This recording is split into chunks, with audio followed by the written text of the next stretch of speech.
যোগ্যজনক বঞ্চিত কৰা কংগ্ৰেছৰ এক বৈশিষ্ট্য, এক চৰিত্ৰ। আৰু কংগ্ৰেছৰ টিকট কিয় নহয় সেয়া সৰ্বজন বিদিত, প্ৰত্যেকজন অসমৰ মানুহে জানে যে কংগ্ৰেছৰ টিকট যোগ্যজনে কিয় নাপায়, কিহৰ লেনদেন হয়, প্ৰতিজন মানুহে জানে। এইকাৰণে দাখিল কৰিছোঁ, কংগ্ৰেছে যিটো গাদ্দাৰী কৰিলে আমি কংগ্ৰেছ দলৰ কাৰণে কি কৰা নাই। দিনে ৰাতি খাটিয়ে ইমান কষ্ট কৰি কংগ্ৰেছ দলৰ লগত আছিলোঁ, তথাপি মোক কংগ্ৰেছ দলে কোনেও দিয়া নাই। টিকেট দিব বুলি আশা দি যোৱা ৰাতি 12টাৰ পিছত মেছেজ দিয়ে যে টিকেটটো তোমাক দিয়া নহ'ল। এই মুহূৰ্তত আৰু আমি কি ক'ম? সৰ্বসাধাৰণ ৰাইজে মোক এতিয়া ধৰিছে যে আমি ইলেকশ্যন খেলিবই লাগে। হঠাৎ আমি ৰাইজৰ দলৰ সিদ্ধান্ত লৈছোঁ, অখিল গগৈ আমাৰ নীতি আদৰ্শ ভাল এটা দল, গতিকে সৰ্বসাধাৰণ ৰাইজৰ লগত থাকে, দুখীয়া ৰাইজৰ লগত থাকে, গতিকে আমি ৰাইজৰ দলেই বাছি লৈছোঁ। কংগ্ৰেছৰ টিকট কিয় পোৱা নাযায় এইটো সকলো ৰাইজে এতিয়া গম পাইছে। যোৱা 2 টাইমে মই পঞ্চায়তৰ প্ৰেচিডেণ্ট আছিলোঁ এবাৰ আৰু জিলা পৰিষদ সদস্য হিচাপে আছিলোঁ। নতুন দল, নতুন আদৰ্শ ৰাইজৰ মাজত লৈ যোৱাৰ এক প্ৰচেষ্টা আমি হাতত লৈছোঁ। অখিল গগৈৰ নীতি আদৰ্শ, ৰাইজৰ দলৰ নীতি আদৰ্শ মানুহে আঁকোৱালি লৈছে। নতুন দল হিচাপে আমি পাকাবেতবাৰী সমষ্টিত 2খনকৈ জিলা পৰিষদ আমি প্ৰাৰ্থী প্ৰক্ষেপ কৰিছোঁ।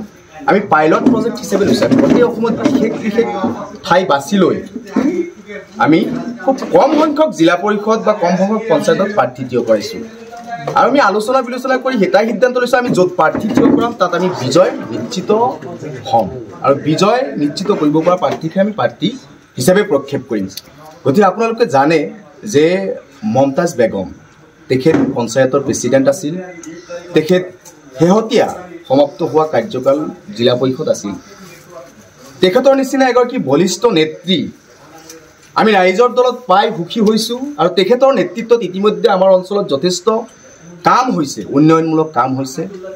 তেখেতৰ সহজ সৰল চৰিত্ৰ, তেখেতৰ সহজ সৰল কথা বাৰ্তা আমাৰ ৰাইজৰ দলৰ নীতি আদৰ্শৰ লগত মিলিছে। আলোচনা কৰিছোঁ, তেখেতক আমি গ্ৰহণ কৰি লৈছোঁ, আঁকোৱালি লৈছোঁ দলত। আৰু তেখেতেও অখিল গগৈৰ নীতি আদৰ্শক ভাল পাই আমাৰ দলত আনুষ্ঠানিকভাৱে যোগদান কৰিছে, ইতিমধ্যে মনোনয়ন পত্ৰ দাখিল কৰিছে। গতিকে ৰাইজৰ মুখে মুখে এটাই শব্দ ওলাইছে যে কংগ্ৰেছে যি প্ৰতাৰণা কৰিলে মমতাজ বেগমৰ লগত, তেখেতে হাৰে সমজে এগৰাকী কংগ্ৰেছী ব্যক্তি আছিল। ধন চন সকলো লগাই কংগ্ৰেছৰ কাৰণে কাম কৰিছিল, কংগ্ৰেছৰ কাৰণে কন্দা মানুহ মাজে সময়ে আপোনালোকে জানে যেতিয়া টিকেট কেন্দ্ৰিক যুদ্ধ হয়, কংগ্ৰেছে প্ৰতাৰণা কৰা নজিৰ প্ৰতিটো নিৰ্বাচনতে হয়। যোগ্যজনক বঞ্চিত কৰা কংগ্ৰেছৰ এক বৈশিষ্ট্য, এক চৰিত্ৰ। আৰু কংগ্ৰেছৰ টিকট কিয় নহয় সেয়া সৰ্বজন বিদিত, প্ৰত্যেকজন অসমৰ মানুহে জানে যে কংগ্ৰেছৰ টিকট যোগ্যজনে কিয় নাপায়, কিহৰ লেনদেন হয়, প্ৰতিজন মানুহে জানে। গতিকে সেই কংগ্ৰেছৰ যি প্ৰতাৰণামূলক চৰিত্ৰ, কংগ্ৰেছৰ যি সুশাসন, কংগ্ৰেছৰ বিধায়কৰ যি চৰিত্ৰ, এইবাৰ উদঙাই তুলিম আৰু পাকাবেতবাৰী সমষ্টিৰ 2খনকৈ জিলা পৰিষদ আমি বিজয় সুনিশ্চিত কৰিম। ৰাইজৰ মুখে মুখে ইতিমধ্যে ঢৌ উঠিছে, সেয়া পহুমাৰা জিলা পৰিষদ এৰিয়াই হওক, সেয়া কালদিয়া জিলা পৰিষদ এৰিয়াই হওক। গতিকে আমি কাম আৰম্ভ কৰিছোঁ, আমাক ৰাইজে সহায় জনাইছে। এক বিজয় উৎসৱ যেন পৰিৱেশ আমি পাইছোঁ আমাৰ অঞ্চলত। প্ৰতিজন মানুহে মমতাজ বেগমৰ সিদ্ধান্তক বলিষ্ঠ কণ্ঠে প্ৰশংসা কৰিছে।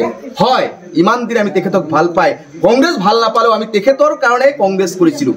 এটাই কথা এই বৃহত্তৰ অঞ্চলৰ যে মমতাজ বেগমৰ নেতৃত্বত আমি কংগ্ৰেছ কৰিলোঁ। আমি কংগ্ৰেছক বহুতো মানুহে ভাল নাপায়ও তেখেতৰ বৰিষ্ঠ নেতৃত্বৰ কাৰণে ইমান দিনে কংগ্ৰেছ কৰি আছিল।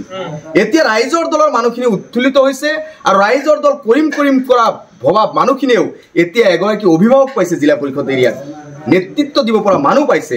গতিকে ৰাইজৰ দলৰ ঢৌ ইতিমধ্যে উঠিছে।